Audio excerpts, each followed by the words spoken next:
So, ladies and gentlemen, welcome to Chatham House. Thank you very much for coming to join us this evening. For those of you I don't know, I'm Robin Niblett, Director of Chatham House. And this is, I suppose, one of the evenings I look forward to in particular during the course of the year. And this wonderful job to be able to have to sit and moderate great speakers on interesting topics. We have an annual Dillon Lecture, named after C. Douglas Dillon, who was the 57th Secretary of the Treasury, and also Under Secretary of State, served both President Eisenhower and John F. Kennedy.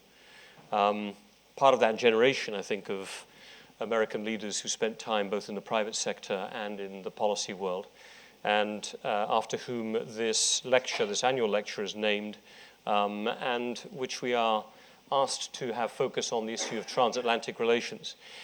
That's a pretty big topic, and gives us room to be able to invite speakers we'd like to invite, generally from the United States, to talk about this topic. And it's just a great pleasure to welcome John Ikenberry, Professor John Ikenberry, to Chatham House, somebody I've had the pleasure of knowing for a number of years. He's now the Albert Milbank Professor of Politics and International Affairs at Princeton. He is also the co-director of the Center for International Security Studies at Princeton.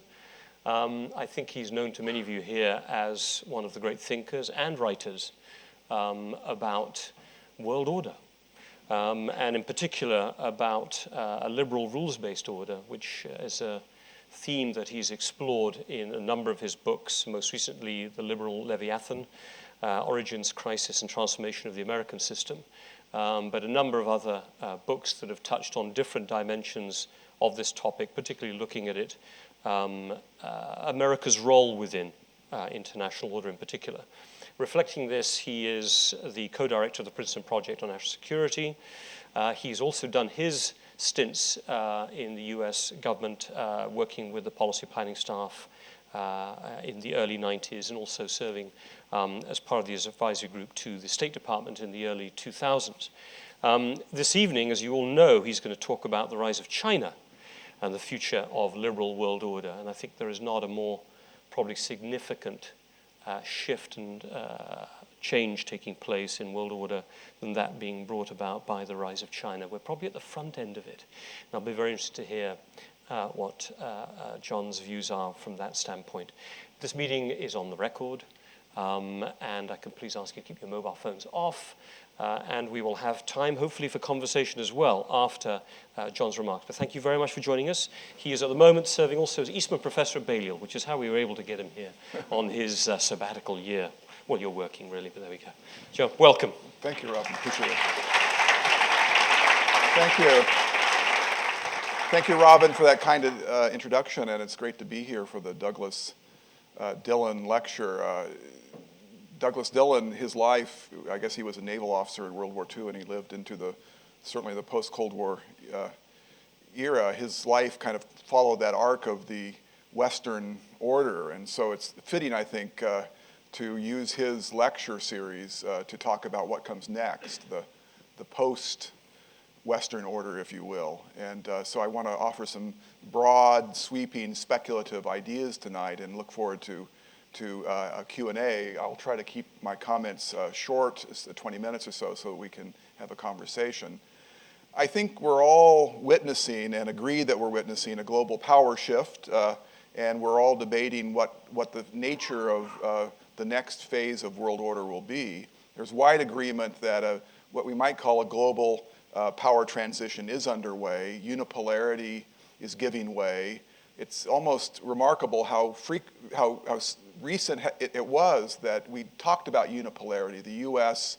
dominating the world, the empire debate that was triggered, unipolarity as a kind of phenomenon, too much concentrated power. Now we see what many people see as a very rapid, even dramatic shift away from unipolarity. States are rising, states are declining, power is shifting.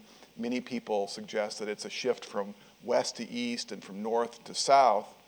And of course, China is at the center of this. And just last week, the Financial Times had a headline that indicated, according to some measures, China is now or will soon pass the U.S. as the largest economy. a PPP measure. If you use exchange rate measures, it's not quite there yet, but this is certainly part of this dramatic shift. So the world is in some sort of global power transition from concentrated power to multipolarity perhaps, or for some kind of diffused system of power. Perhaps China is the greatest beneficiary of that. There's less agreement on what it means, what the implications are, what the consequences of this global power shift are for international order. Realist scholars, the students and scholars of realpolitik, in some sense offer the most dramatic and troubling arguments and offer the expectations of what will come next that are most likely to grab us. I'm thinking of scholars such as Paul Kennedy, Robert Gilpin, and E.H. Carr. E.H. Carr, the British scholar writing in the interwar and post-war period, who himself really put forward as the subject of international relations the problem of peaceful change. How does the international system accommodate rising states? How do older, mature states give way and make compromises and create a new set of relations in the midst of that power transition? These are all authors who are arguing that it can be quite difficult, it can be quite threatening, and you can expect a lot of conflict. Why do they argue that? Well, they argue that because it's a structural sort of argument, that rising states have opportunities to build international order that can advance their interests. And so China will want, when its time comes, to be able to step forward and build a Chinese-centered international order. This is the expectation. It is, as I said, a structural argument. Really 4 parts to the argument. Number 1, a rising state. Often in the past, it's been a state that's won a war, a great power war, has been in a position to make the peace, to establish the new rules of the game. Secondly, over time, that state eventually matures and growth moves elsewhere, diffusion of technology, of knowledge, dynamism goes elsewhere. So there is, thirdly, then, a kind of gap that opens up between the old international governance system and the shifting power terrain. The old state doesn't have the capacity to enforce the order anymore. It sounds a little bit like Barack Obama, actually, that there is a kind of sense that a weary titan, a state that seems to have a kind of mismatch between ends and means, and expectations and desire. And then finally, fourth, a crisis, and then the next great power steps forward with its own agenda, its own vision of international order. And this leads either to, in the ensuing period, a true contestation, a struggle between the old and the new state, or that rising state isn't powerful enough to impose a new order, perhaps because in this current age there isn't that kind of leveling effect of a great power war. Nuclear weapons may have taken that off the table for China as a way to clear the deck and have a moment of creation but nonetheless, if it can't fully recreate the international order, it then moves forward as a spoiler and can do damage to the old order, even if it can't create entirely a new one. There are other realist arguments that are more focused on East Asia and China and the dynamics that are going on today. John Mearsheimer, my colleague at Princeton, Aaron Friedberg, are making arguments about contestation over East Asia, that the rising struggle for supremacy, for mastery of the East Asian region. And here the argument once again is rooted in theory and history, an argument that you can trace back as far as Thucydides and the Peloponnesian War, Athens and Sparta, the rise of a new state in a region in this case, doing 2 things that destabilize the old order. One, the rising state gains ambition. It doesn't want to be the underclass state forever. It now has power. It wants to turn power into influence and control and dominance. And in that sense, the anticipation of some scholars is that China's ultimate goal is to push the US out of Asia. And the second expectation that these scholars give us is that the old state and its allies will increasingly feel threatened. will be worried and will then, in this confluence of rising and falling, there will be risk-taking, there will be moments of uncertainty about power and who's in control, windows opening and closing, and so there's a kind of environment for more instability, arms racing, security competition, and a dramatic return of the problems of anarchy. But the question remains, what do China and rising states beyond China want? What are their ambitions and what are their interests and visions? How deep is the conflict at the global level and at the regional level? Is it a struggle over authority, as I would argue, over who gets to decide, or is it a deeper struggle over values and norms and ideologies of order? Or to put simply, when the world is less American and the world is less Western, will it also be less liberal internationalist in the sense of order that is at least loosely rule-based and open? So that's the great question, it seems to me. Certainly, we can agree that we are in the process of some kind of transformation to a new type of international order, a kind of global slow-motion revolution.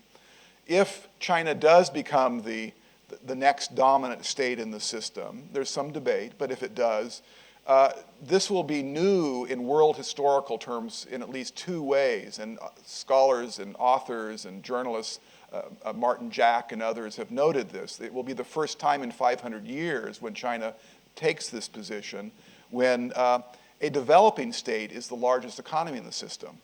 That will be new. It won't be the wealthiest and most advanced economy in the world. It will be still a large developing country. And secondly, if China takes that number one position, it will be the first time in 500 years that a non-Western state had the lead economy in the world system. So these are aspects that we have to think about. What are the implications of those new novel features, and what does it mean for the management of international order? At the very least, this global transformation will be a kind of democratic revolution. That is to say, more people in more societies will seek to have a say in the running of global order. And so there will have to be more elbows and more room at the table. But again, even having observed that, the question then remains, what do China and other rising states want? My view is that the global power transition is complex and full of dangers, particularly in East Asia. We can talk about that in Q&A. There will be contestation and struggle, and U.S. allies and China will find themselves in very difficult competing positions. But it is not the global power transition triggering a fundamental struggle over liberal international order. That's my argument, even as it diffuses power and authority away from the West. Or at least my argument is it doesn't have to be a struggle where at the end point we see an overturning of liberal international order.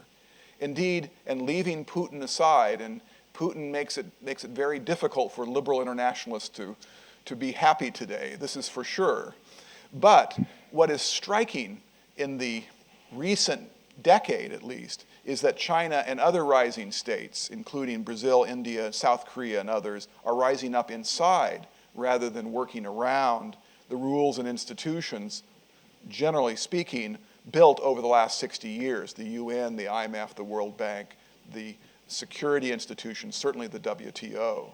Put differently, the rise of China and other non-Western developing states is creating new constituencies for an updated and reformed open multilateral system, as opposed to new hostile voices seeking to build something that would be antithetical to openness and rule of law.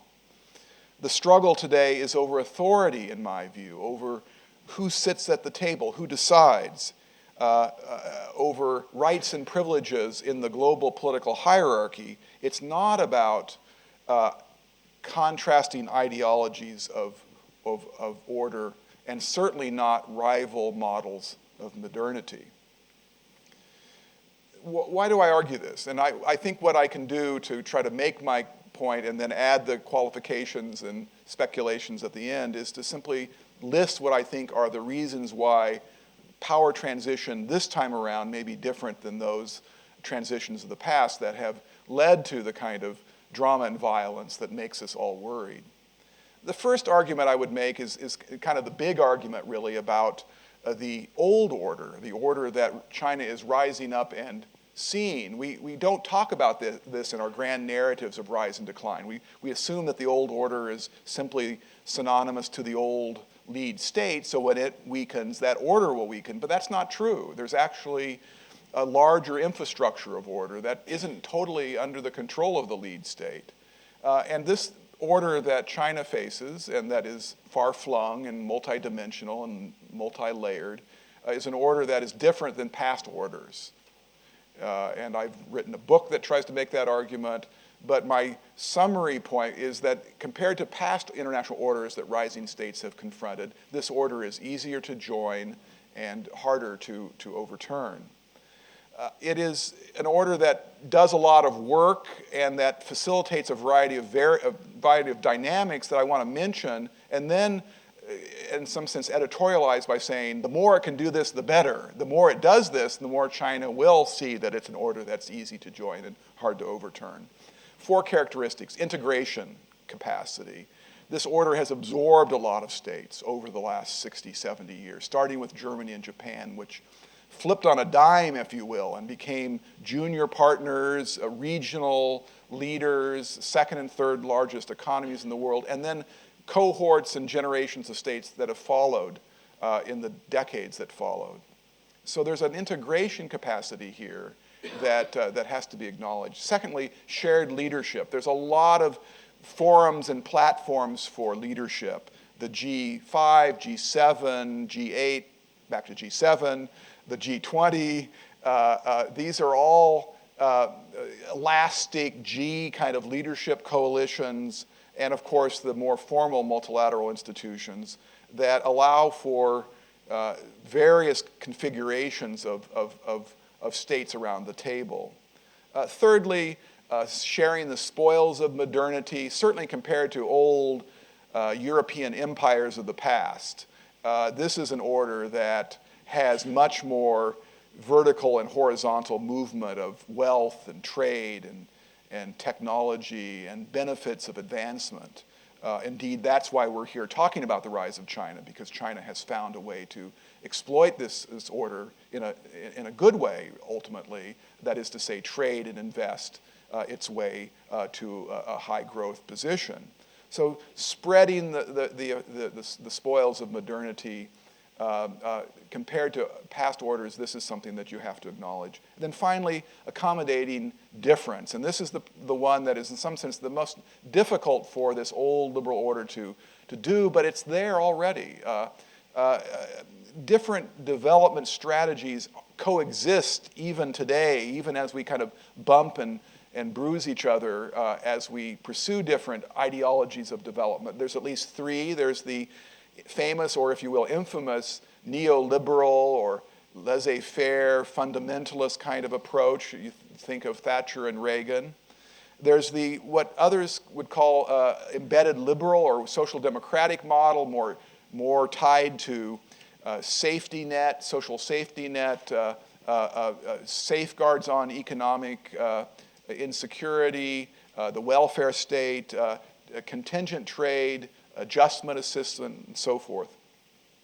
And thirdly, developmental statism. This is what East Asia did. This is what Japan and South Korea and other countries in Southeast Asia pursued. And there was a kind of grudging acknowledgement in the West that this was a strategy and we could accommodate it. And in many ways, that's the strategy that China has seen as a possible model.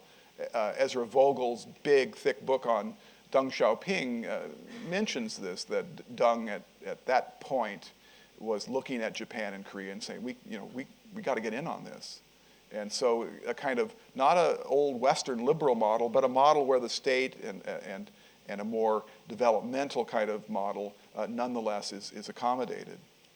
The second argument about why there is more formidable characteristics to this order than often thought is that China and non-Western rising states want what liberal internationalism offers. If you strip away the American and Western hegemonic aspect to it, underneath that is the basic features of a modern system that they want. Those features are twofold. One is openness. You've got to have an open system. You can't be a great power in the 21st century and live inside a narrow, closed block or sphere. And I'm afraid Putin is going to learn this the hard way. Openness, access to trade, investment, technology, this, of course, is integral to the foreign relations of all the rising non-Western states. And then secondly, rules and institutions that provide safeguards and governance mechanisms for rising states. That's where we often find the clash, but the clash is not really about the nature of having rules themselves, because rules such as WTO rules or rules about use of force, which are, of course, not fully articulated or followed, nonetheless provide protections for rising states, weak or strong, along the way.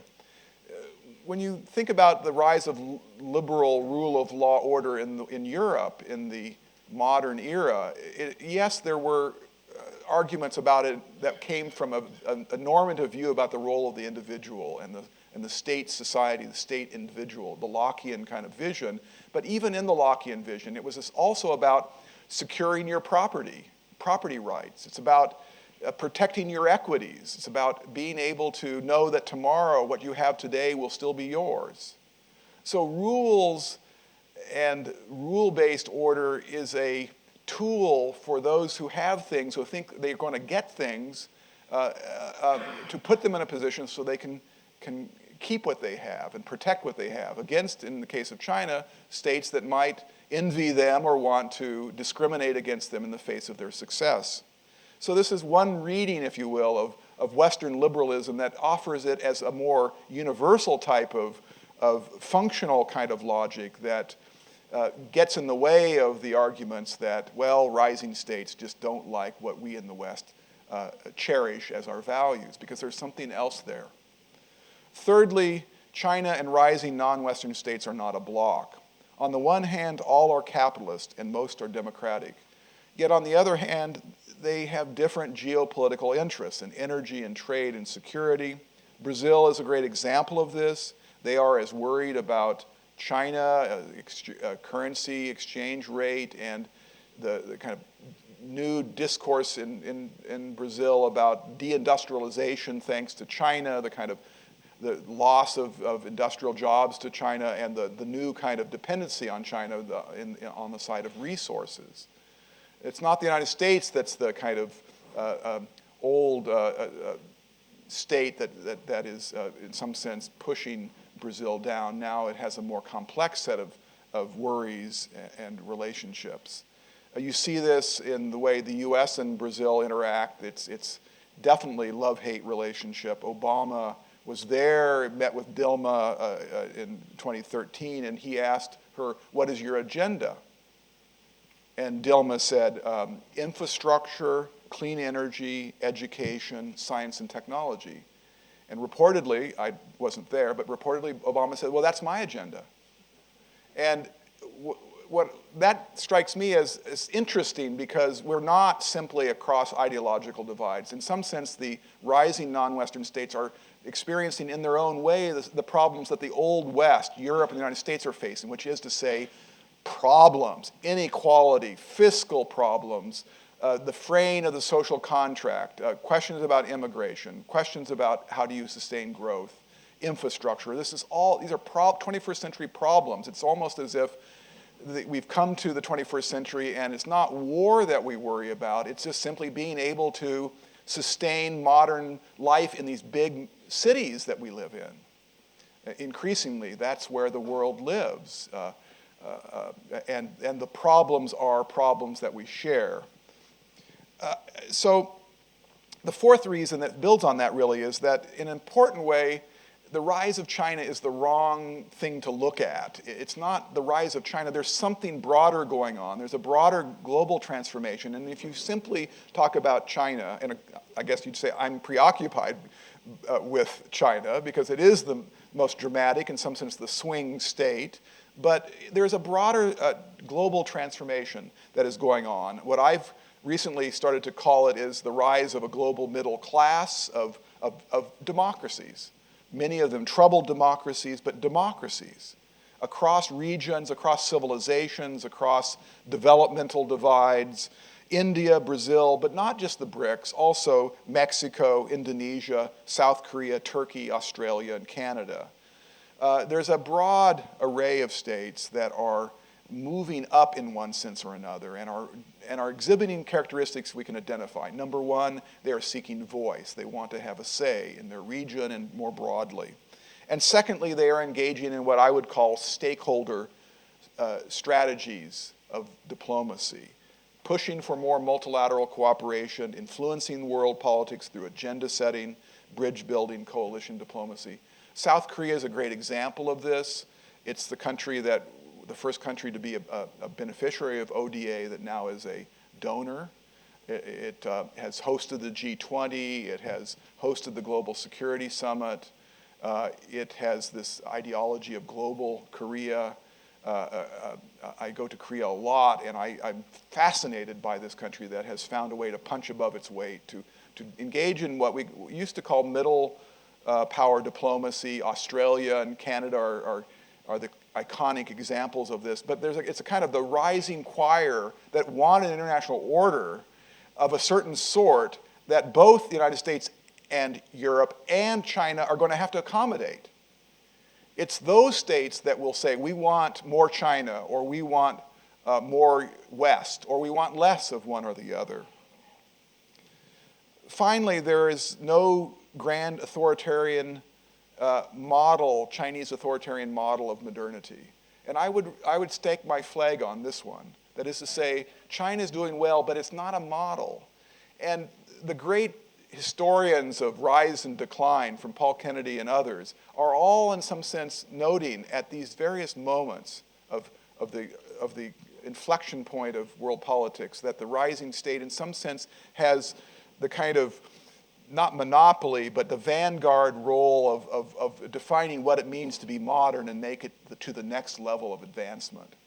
And if China were to acquire this, and certainly in our lifetime it could get to that point, but now it doesn't. And while the US and the West have clearly disappointed themselves and the world by showing their weaknesses and dysfunctions and troubles in trying to sustain their own models, that may be true most clearly and dramatically after 2008 in the case of the United States. It's not clear that China will assume that vanguard role, and if it doesn't, it means that it's going to be a much more muddled future than simply the replacement of one great power with another.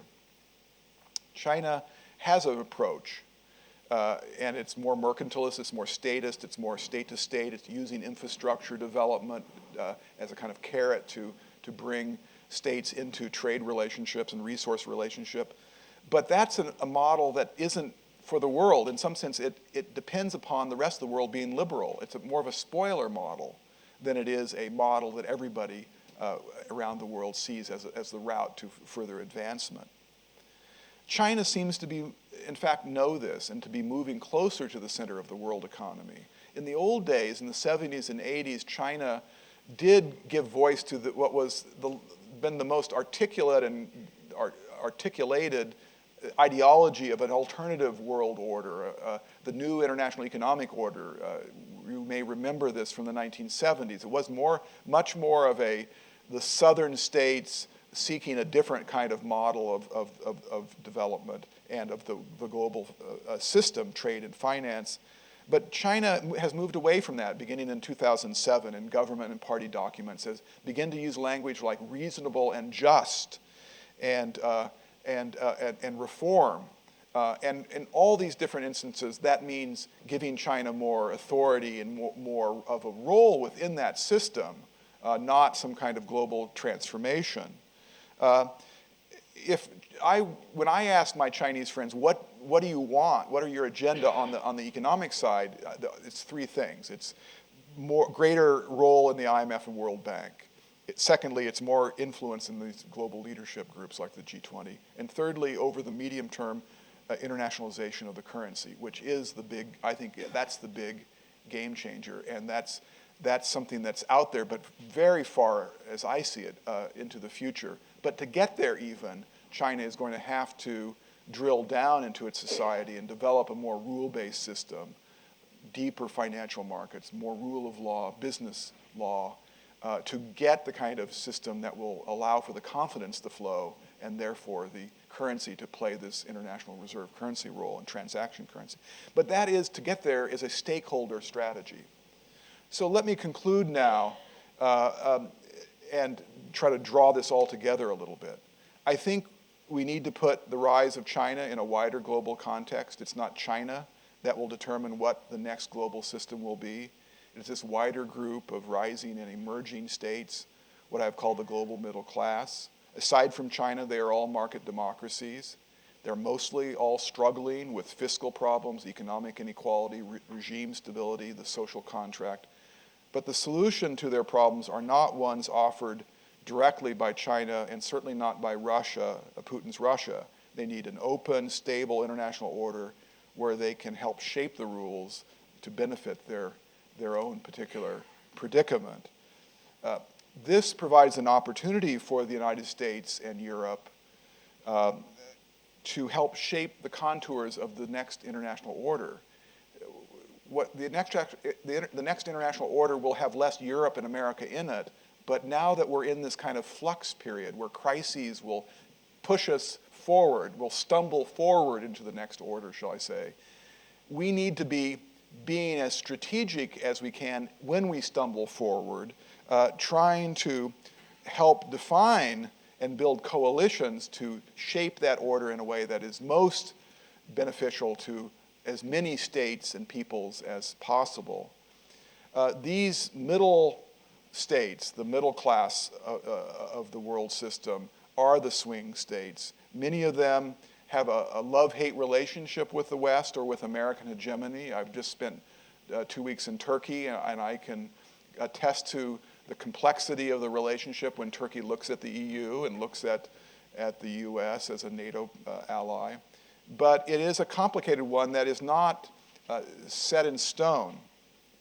These states will determine whether China and Russia might be tempted to try to build an anti-Western and anti-liberal global order. In some sense, that's as Bismarck said, the nightmare coalition for the 21st century from an American, I think from a British, and I think from a European perspective, would be a coalition of the global South and the great illiberal great powers as a kind of bloc that is ultimately contesting all these rules and institutions that we have before us. I'm conceding that hegemony will give way, but I'm suggesting that playing your cards right, the US, Britain, Europe, you will be able to build majorities around openness and rule-based order. If the US and Europe can reach out to these states and work with them on an updated and reformed global order, China and perhaps Russia will have incentives to follow. But to do this, Washington and European capitals will need to step up their game in sharing authority, renewing alliances, and building coalitions. We don't know, in conclusion, what China will look like in 20 years, whether it will be a rival or whether it will be a friend. But we do know that the West, in all of its complexity, will be safer, regardless of the future, if we strengthen that liberal order and reform it, tackling the problems of liberal democracy, which are in front of us today. I would just conclude by thinking of George Kennan. He held the chair I have at Oxford this year, way back in the 50s, and so I sit at his chair every morning. And you remember his famous long telegram, but we never read the back end of that telegram, where he was saying the most important thing that the US and Europe can do in the face of what was a more troubling Soviet Union was get your own house in order and legitimate and renew your own political and economic institutions, because that's what you have the most control over, and that in the end will tell the tale. And so I love this phrase from George Kennan when he said in his day, and again I think in our day, the Western challenge is, quote, "We must be like the porcupine who only gradually convinces the carnivorous beast of prey that he is not a fit object of attack." Thank you very much.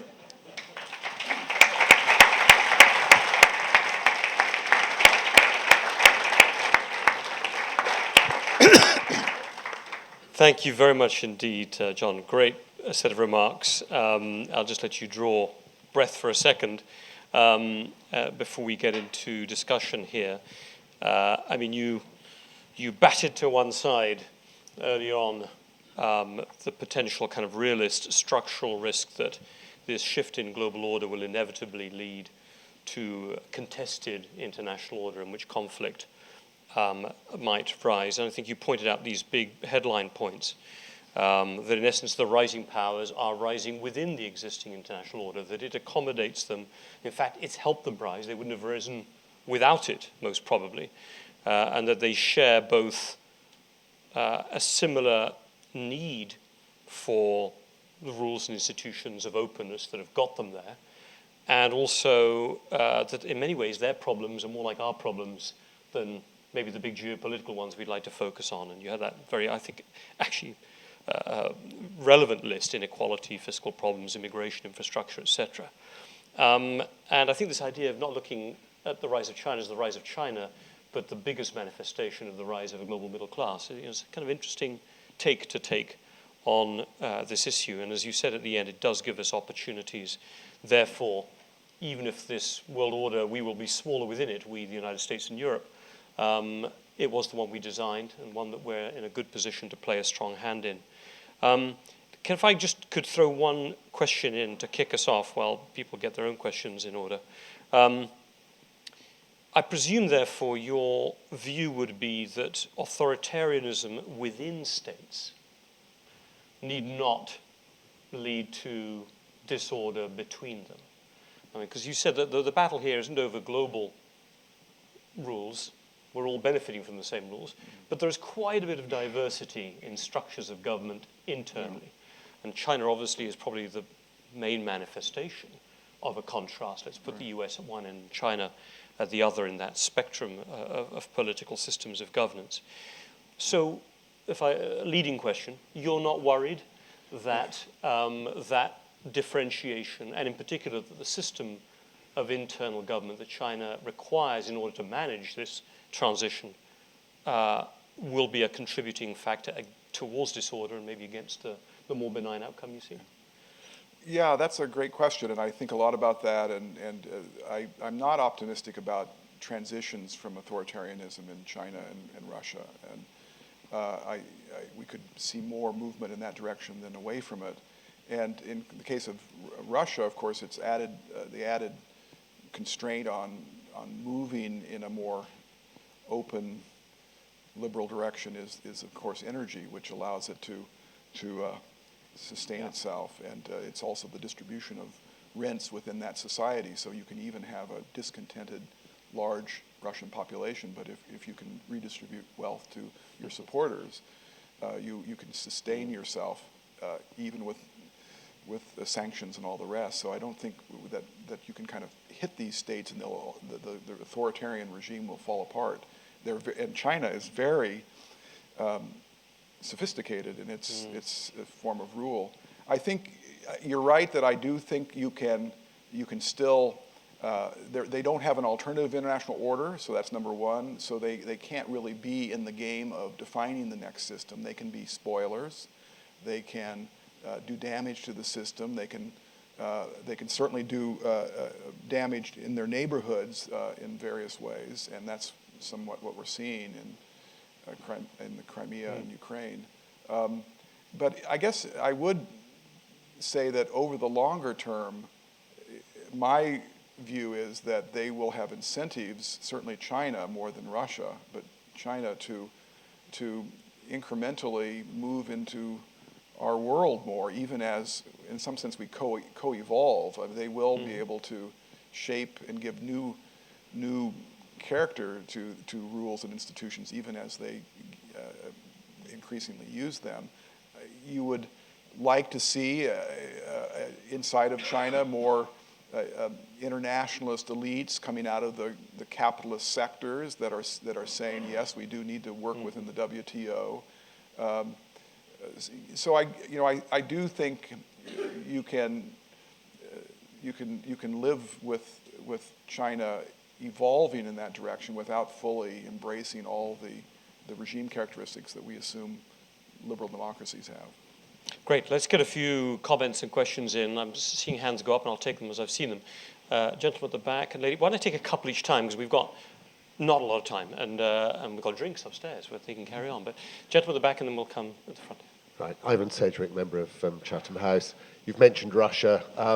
How closely do you think the Chinese leadership are looking at the success or otherwise of Putin's attempt to overturn the rules of the liberal world order and what he's doing in the Ukraine? And what lessons will they draw from that and our reaction to it? And let's bring a question down here. I think Sonia, yes, exactly. Hi, my name's Sonia Skeets and I'm part of the International Law Program here at Chatham House. And I have a question that bridges, I think, quite nicely from Robin's around sort of authoritarianism within states. And my question is, in your sort of survey, one of the aspects of the liberal international order that you didn't touch on is the international human rights system. And I would be really interested to hear your views about the fate ahead for that element of the system in the context of this geopolitical shift that you've outlined. Is this part of the system going to be severed, or is it part of a package that will endure? Thank you. Do you want to take those two? And, yes. Yeah. China clearly is looking at Russia and looking at how Europe and the U.S. respond to Russia. And of course, they have a very deeply ambivalent view. On the one hand, it's what Russia is doing in Ukraine is troubling to them, because that perhaps establishes a precedent for something, a region like Crimea to vote secession from the country, and China doesn't want that in any of its troubled regions. On the other hand, it too looks at 19th century solutions to its neighborhood problems, let's say Taiwan. So it in some sense sees both sides of that, and I think that's exhibited in their behavior. They abstain from the UN General Assembly vote. I think it's very important for the international community and for Europe and the United States to play the long game that would allow us to see Putin lose. I think Putin has to lose on this, that you don't do this without sustaining huge costs. On the other hand, the other thing I think we all have to keep in mind is that this is not Putin is not a leader that is successfully waving a flag of a resurgent empire that has allies and sympathizers around the world. I mean, it's a very much, in my view, an action that follows from weakness. The way in which countries around Russia have moved in a different direction through EU and through NATO expansion. In some sense, if part of the problem is a Western problem for not negotiating restraints and understandings during this period when Russia was increasingly encroached upon. There were some expectations at the end of the Cold War that there would be restraint, and the enthusiasm of the West and of the new entrants into these Western institutions made that difficult to do. That doesn't excuse Putin, but it means that in some sense he has seen the greatest collapse of any geopolitical sphere of any great power in modern history. And so he has been losing, and so he is pushing back in his neighborhood. It would be like the U.S. Threatened by Canada tying itself in a new alliance with China, having to engage in a military incursion in Ottawa. So think of it, that would be a sign of, if the US were in that predicament, Obama really would be criticized. How did you get us in this predicament? But in the case, it's happening in Russia, and Putin is getting huge national public opinion polls, and everybody is saying this is a new kind of geopolitical force to be reckoned with. I'm just not so sure. Human rights, I think that the next international order will be different. I think there will be much more attention to sovereignty and to pluralism and to different standards of human rights. Even as, again, I'm on both sides of this issue, will see a kind of coevolution. I think Brazil, for example, in its efforts to amend and modify R2P, we'll see what India does. Those would be bellwether states. But you're right that's where there's the most diversity. Sovereignty, rule of law, when commercial issues have more functional universality to them. But even human rights, embedded in all of our international institutions, are normative ideas that are not as widely shared as the norm of sovereignty, but that are shared widely. And again, the alternatives are not there. So it's either a gradual spread of these kind of human rights norms or greater pluralism, certainly not a kind of alternative model that will rule the world. I've got a couple of other questions, gentleman here and gentleman there. Just a microphone there. Thank you. Yeah, almost kind of building on that theme as well, and looking at this 500-year frame of reference, the most influential countries internationally have tended to be the most accommodating of people, intellectuals, people from different backgrounds, different countries, and have tended to perhaps bring in the best people in the world, which the most intellectual, the most entrepreneurial, which presumably has in some sense influenced their strength internationally and their overall influence in the world. And would you consider that to be a factor? And if we look at the relative powers in this emerging order, is there relative attractiveness to a global intellectual elite a factor in their relative influence in that order? Well, they've got John Ikenberry, so it makes them very influential, clearly. Ronan Tynan, a member of Chatham House. I found your presentation fascinating, and your article in Foreign Affairs in the May June issue, an intellectual tour de force, a knockout blow, I would even argue, to your learned colleague. But I'm still surprised, a little quibble, that you don't lay a great deal of stress on the internal dynamics in China. Any authoritarian regime, by definition, is unstable. Well, it is argued. And in the current situation, China's success has been built very much on a debt-fueled investment model, which the party itself has said, look, it's unsustainable, we have to reform. And they've increased the credit, as you're well aware, the same size as the American banking system since 2008. It's become a cliche. And up to 60% of some of the borrowing in some sectors is going to repay the loans. It's a very unstable situation if your legitimacy depends on economic growth. Yeah. And on the other hand, the other pillar is nationalism. And that obviously explains the aggression in the South China Sea. So therefore, we're in a very interesting situation. I'm just suggesting, really, in the great liberal order, which we obviously support and hope that China will emerge as one of the leaders and share the burden. But clearly, can an illiberal model like China, which is facing these problems, isn't it going to be forced back onto that very militant? Isn't there a great danger there? This militant nationalism going to lead to that destabilization? In fact, because you rightly, well, some might suggest, and I would support the idea that it's a sign of weakness. It's militancy in the South China Sea, and it's a symptom of what we're going to get more of. And the real challenges within China, and it's that instability which the economic model is now going through is really underestimated here. We don't really seem to understand it or even want to sometimes. Thank you. And you agree exactly with the question whether you agree with him, but you brought a very important additional point. I hope just in your answer to that, nationalism, which is not necessarily the same as authoritarianism per se, and the history, the emotion. Dominique Moisy has been doing a visiting fellowship this year at King's, and he writes a bit about emotion, in foreign policy and so on.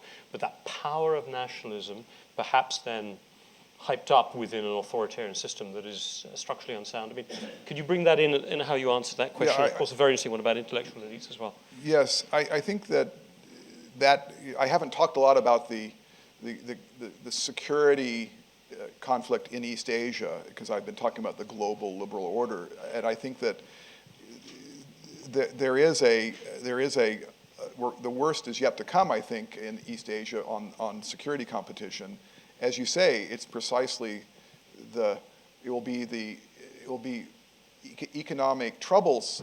If there are indeed economic troubles ahead for China, that will manifest itself in more nationalism. Many people argue, as you've argued, and that will exacerbate the problems. That's something to worry about, and some of it is it's even not a kind of controllable phenomenon by the central state. You saw some of this in the anti-Japanese movement of public that was in some sense encouraged by the government, but later kind of got out of control, and the government couldn't really rein it in. I think you have to ask, given what are the sources of restraint, given that dynamic, mm-hmm. And for me, it's the same source of restraint that you have to hope that Putin has, which is to say, when an authoritarian state lashes out or engages in aggression against its neighbors in one way or another, there is a backlash. Diplomatic historians call this the problem of self-encirclement.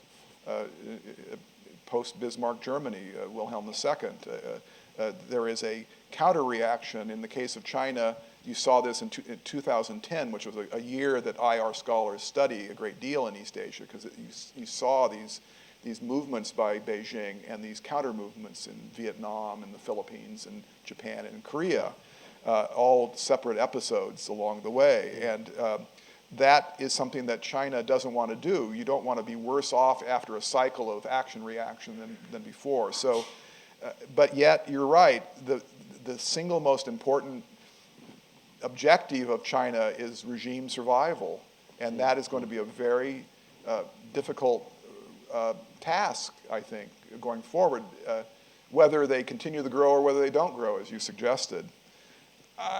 This other question is very interesting, and I can think of different ways to answer it, but two things come to mind. One is that I would like to know more whether global leadership does kind of hinge on the metropole of that global leader being a kind of open society where lots of different types of elites come and are innovators and thinkers, and in some sense you think of that as something that Britain benefited from, the US benefits from. These are open societies with a lot of movement, a lot of universities, and certainly free speech that allows for an active set of debates on all the great issues. Does China need that to really move to the next level, and can it get there? That's a question I'm not sure of. It's been very interesting to watch Chinese intellectuals kind of move outward and upward, and it's something that we should encourage, and we learn from them, and we see their own debates, and I think that there is an interesting rising Chinese intellectual class. They work in a very constrained setting, but they are increasingly part of the global dialogue, and I hope that they can be a vibrant part. Let's take a couple more questions. Lady here, gentleman there, I think. Yep. Sorry. Right at the front row, please. Sorry.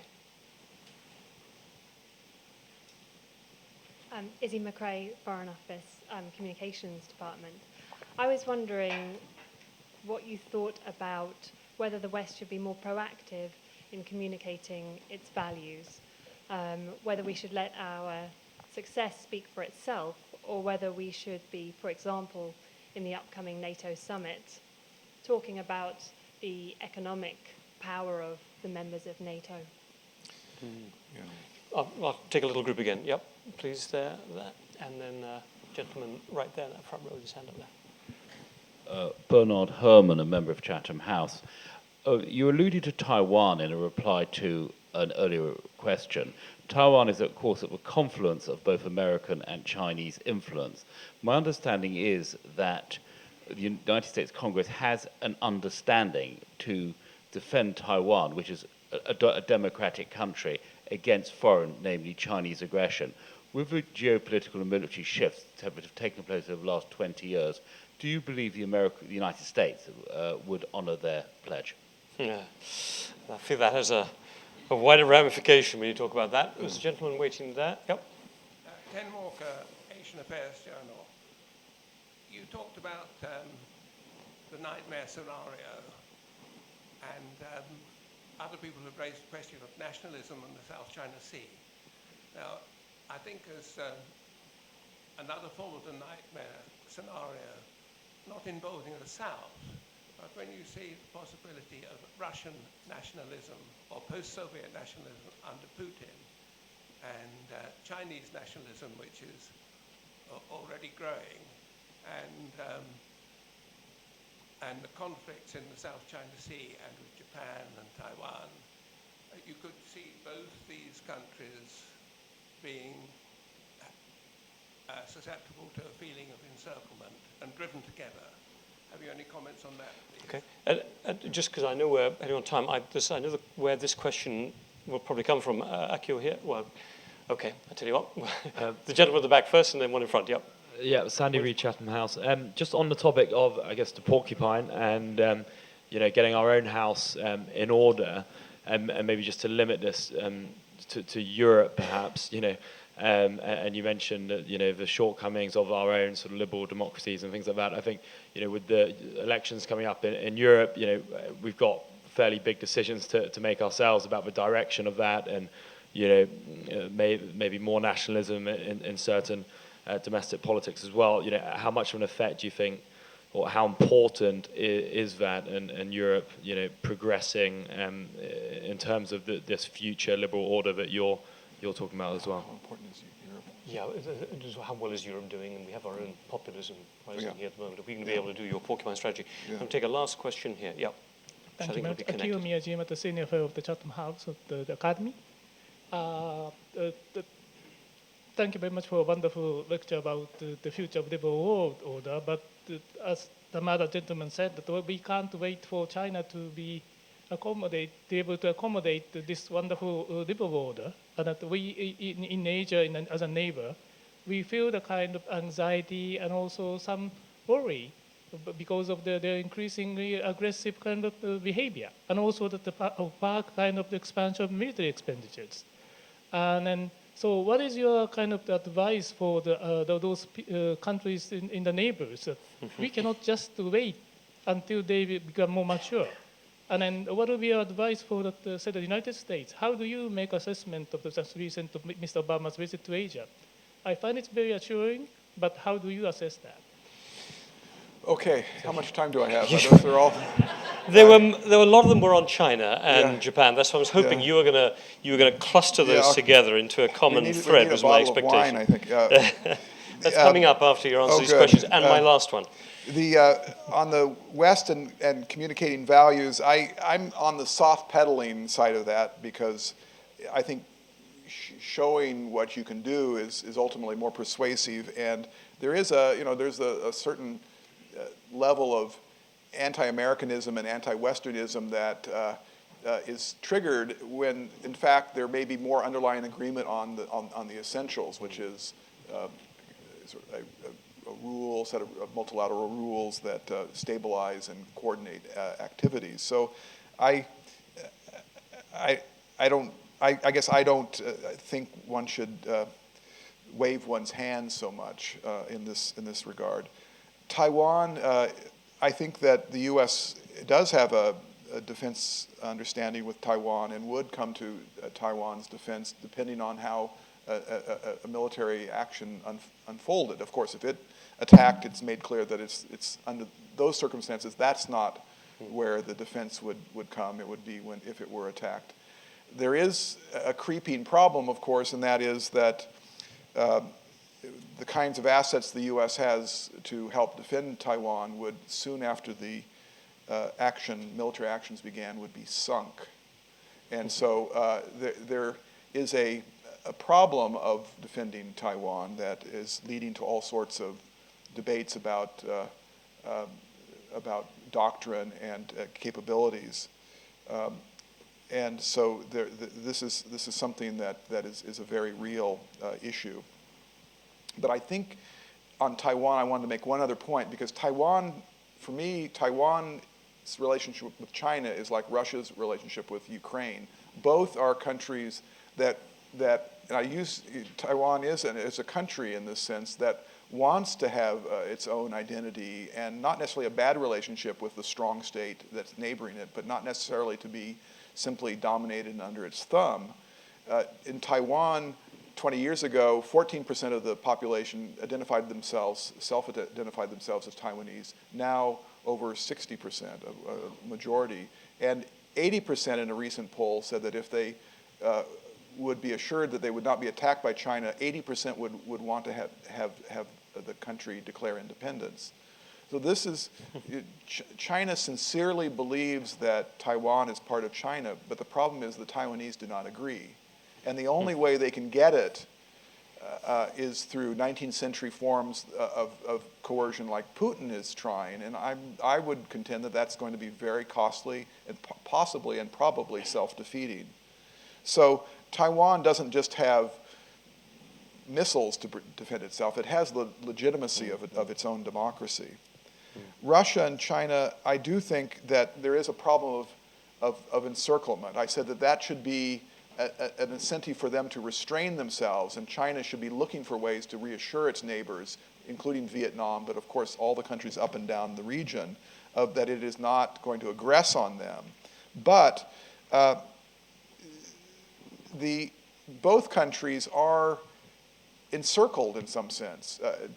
25 years ago, China, there were two democracies neighboring China, India and Japan. Now there are, 11, including Mongolia, and of course Taiwan and South Korea and Thailand and Indonesia and Australia and all the rest. I mean, it is encircled. There are 14 countries on China's borders, and again, many of them are democracies.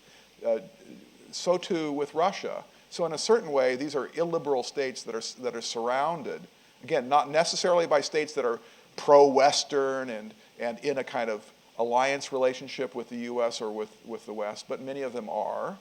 And they are not easily bullied because they are democracies. And so I think that in the first instance, puts a check on these two illiberal states.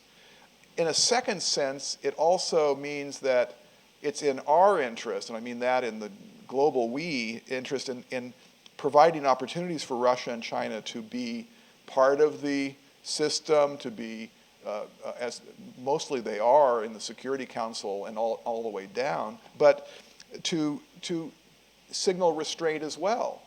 And this is where I was a critic of NATO expansion. Before Putin did what he did, I was very much of the view that when Reagan and Gorbachev made their deal into the Cold War, there were assurances that Gorbachev got that the West would respect legitimate Soviet and then Russian security and national interests. All of this kind of got overturned, and Gorbachev was not a good lawyer. He didn't get a lot of this written down. There were the so-called 9 reassurances that Robert Zoellick and Jane Baker gave Gorbachev, but it was informal. There were understandings.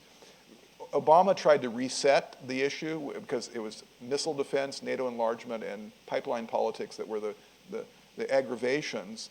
But that wasn't enough, and it wasn't soon, and it wasn't put together in a way. So I think there is a job to be done on the other side of this crisis with Putin to look for ways to accommodate and reassure and give some room. European populism, I'll just say I'm worried about it. I think in some ways that's why I ended the way I did, that inside of our countries there is as much to worry about as outside of our countries. It goes back to, in some sense, it's our own dysfunctions. I think this is but Obama is suffering from the fact that in Southeast Asia, Northeast Asia, Middle East, and even in Europe, there's some skepticism of American credibility. And that's partly, some people would say, because of his own behaviors, but it's, I think more than that, it's the sense of looking at Washington and its dysfunctions. And you look at Europe and you see dysfunctions. And so the kind of the core of this old system is breaking down from within, in some sense more so than being beaten down from without. And that you think of Pericles, as recorded by Thucydides, when he said, it wasn't in the funeral oration, but in another speech, Pericles said, "I worry more about my own mistakes than the strategies of my enemies." And I think that's really where we are today. Well, that seems like a very good point to end on. I've let this go on a little longer because I just think it was such a good opportunity, John, to be able to talk with you. I didn't get to all of the questions, which I apologize. I also had an interesting question that came in on the internet, a little late for me to bring it in, but I think it's something for us to think about in the future, because I think you made a very interesting point in your concluding formal part of your remarks about the fact that we will have a world order with less US and EU in it, but we need to help shape it in a way that's beneficial to most states as possible. The question that was coming up is whether the Trans-Pacific Partnership and the Transatlantic Trade and Investment Partnership are designed to help bring as many countries in as possible, or might they be seen as a way of trying to write those rules for our benefit more than for theirs? We don't have time to answer that question right now. But we do have an opportunity to go upstairs and have a drink and continue perhaps part of this conversation with John there. But John Ikenberry, thank you very much for giving us a great amount of thought, great thoughts. Thank you.